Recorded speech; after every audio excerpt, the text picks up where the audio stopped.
In this video, I'll talk about how to solve a strategic problem by tapping into all your personal resources.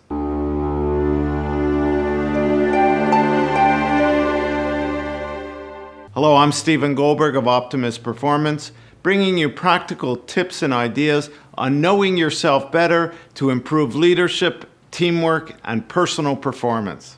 We're all faced from time to time with important strategic decisions to make, problems to solve, or goals that we want to achieve.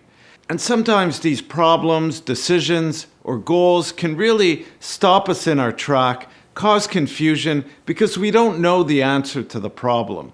And the first step is really to become clear on what the problem is or what the goal we want to achieve. What I mean by using all of our resources is to use our three intelligences in a balanced and full way. We all possess these three intelligences: the intellectual intelligence, the emotional intelligence, and the physical or instinctive intelligence. The key is to understand ourselves and to associate that with our type of person.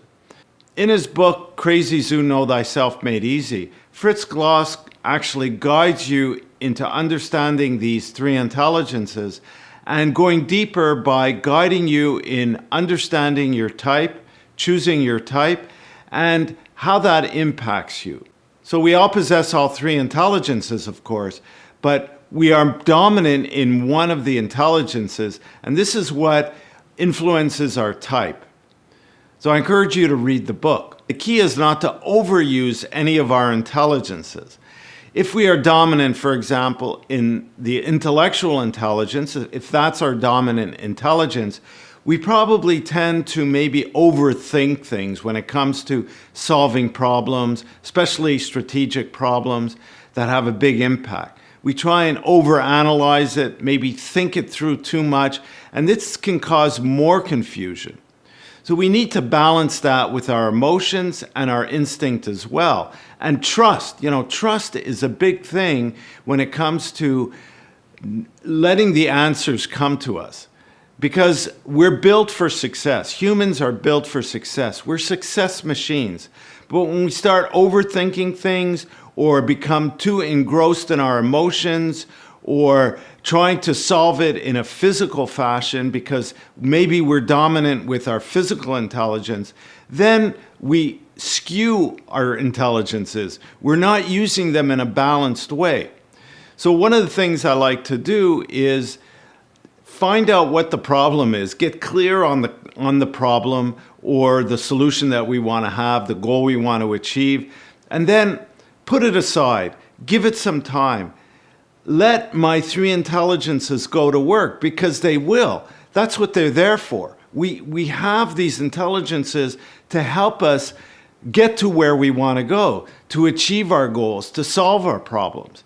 And so we're built that way. Let it happen. And I like to put it aside, and then, of course, I'm going to think about different solutions and different problems. Maybe I'm going to work out some of the problems on a piece of paper. I'm going to write down the pros and cons of different solutions. One of the techniques or things that I like to do when pondering on a problem or solution is to do a physical activity. This really helps generate the instinctive intelligence. I go for a run, I cycle, and somehow the ideas start coming to me in ways that I didn't think of from the intellectual standpoint, trying to solve it with my mind. My instincts kick in and ideas flow to me that I wouldn't have thought of trying hard to think about. Along the way, your intelligences will guide you when you're on track or when you're off track, what feels right, both emotionally and instinctively. Knowing yourself through the types of people approach is a really great way to do that. So I encourage you to check that out. Thank you for listening, and we'll talk again soon.